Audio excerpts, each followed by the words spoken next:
Hey YouTube, I've been tagged now several times for this whole 5 things you would want to bring with you for the zombie apocalypse. And to be honest, I'm not really that into the zombie thing. I don't know much about them. So it took a lot of research to kind of catch up and find out what I would really need. So the form of research that I did were through Left 4 Dead 2 on Xbox 360, and I took it very seriously, you know, testing out all the different gear, kind of researching the zombies, and because I'm in an urban environment, I imagine there's going to be a lot of zombies in my area.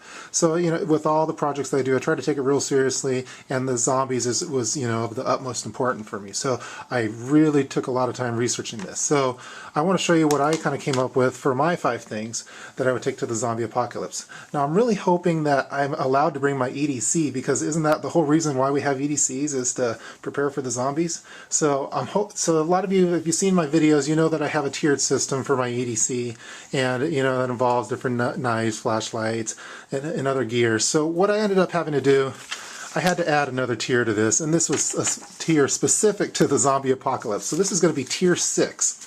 So the 5 items that I'm going to be including in here are specific to the zombie apocalypse, and it's going to be the tier 6 of my EDC system. So let's get started on the 5 things that I would need to bring. Number 1, as a lot of you know, I have a 14-month-old son, and he's going to be the most important thing I need to protect, even more than my wife, because I'm pretty sure my wife is going to turn into a zombie come time of the apocalypse. And because my son is breastfeeding right now, I've done a lot of research on this. I hear that zombie breast milk is kind of curdled. It's not the best tasting. So the first thing I want to bring for the zombie apocalypse is some baby formula. Now this is organic, there's a lot of servings in here. There's 21 servings. So technically I could get by for several days with my son, the Urban Prepper baby, and he'll have at least some nourishment with him. And so just in case my wife turns into a zombie, he'll still be able to get his milk and won't have to rely on zombie milk. So that's the number 1 thing I need to bring with me.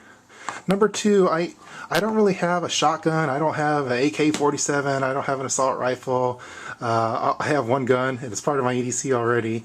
So I needed some more weapons. So I wasn't able to incorporate this into my Bob, but I think it would work perfect for my zombie tier 6 system. So I'm going to include the Ontario knife SPAX 16. Now this is it's not a camping axe. It's a rescue axe, and also it's also listed as a good zombie defense system. So this thing is it's designed. You could cut into cars with this if you wanted to. You cut into garage doors, and also it advertises as being very good for zombie skulls. So this would be a good, like, close quarters kind of protective axe that I could use, and also, you know, you could pry this into different doors to open them up. I'm imagining I'm going to have to run a lot. My son and I are going to be having to escape. I think my wife will be chasing me. She'll be a zombie at this point. And so I'm going to need to run from her and the other zombies in the Seattle area. So I want to have this kind of axe for close quarters. And this sheath actually allows it to have, I could have this attached to on my belt, and it would be on the right side of my leg. So I could have this on me at all times. I chose this over having a large knife just because it gave me other functions that I could do. So I want to add the Ontario knife SPAX 16 to my tier 6 for the zombie apocalypse. Now I also wanted another weapon.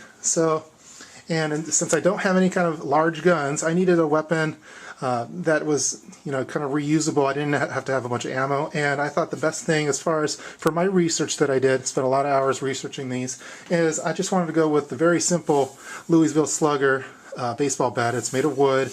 It's very effective for zombie skulls, and I think in an urban environment that this would be very handy. I'm going to have a lot of zombies, and I'm not going to have a lot of ammo. That'd be pretty heavy. So this would be something that gives me a little bit more distance than the SPAX, the SP16 does. So, but it's reusable. I could be using this for a long time. I won't run out of ammo on it. So that's the 3rd item that I want to have in my the tier 6 system for my zombie preparedness. So now the 4th and 5th items, I'm going to need to go out of my office and show you those. So I'm going to take a break here and show you the 4th and 5th items that I want to have for tier 6 of my 5 things I want to have for the zombie apocalypse. So let's go outside and I'll show you what I'm going to bring. Alright, I'd like to go over items 4 and 5 for the 5 things that I would like to have for the zombie apocalypse. We've already talked about the first 3. So the 4th item that I'd like to have with me is a gas can. Now the reason I want that gas can is, number one, during my research I found that I was very good using the Molotov cocktails against the zombies, so I want to have a nice supply of gasoline for those cocktails.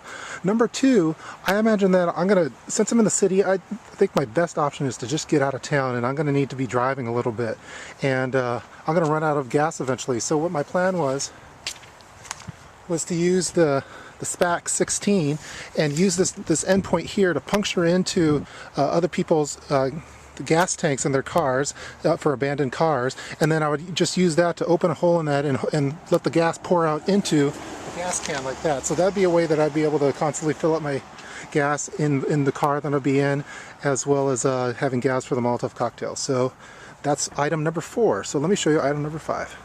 The fifth thing I'd like to have is a good vehicle in order to get out of town. I'm in a city and there's going to be way too many zombies around here. I want to get out of town as soon as I can. So having a good vehicle that'll allow me to go not only on the streets but off-road is what I was hoping for. So I chose the Jeep Wrangler 4x4. This will allow me to go off-road, go on sidewalks. I imagine the streets are going to be fairly clogged up with abandoned vehicles, and I think this will just be a good overall vehicle for me to get out of town with. It has a nice strong bumper that I could run over zombies if need be, and it has a spare tire in the back. So I think I'll be fairly equipped. So those are the 5 items that I would like to have for the zombie apocalypse. The Urban Prepper baby and I are all loaded into the zombie vehicle. We're going to take it for a test run. We have it loaded with all our gear. And as you can see, he's wearing his tactical pants and tactical shirt. He's having a good time. We're ready to go. So I hope you enjoyed this video on the 5 things that I would bring to the zombie apocalypse. Say bye.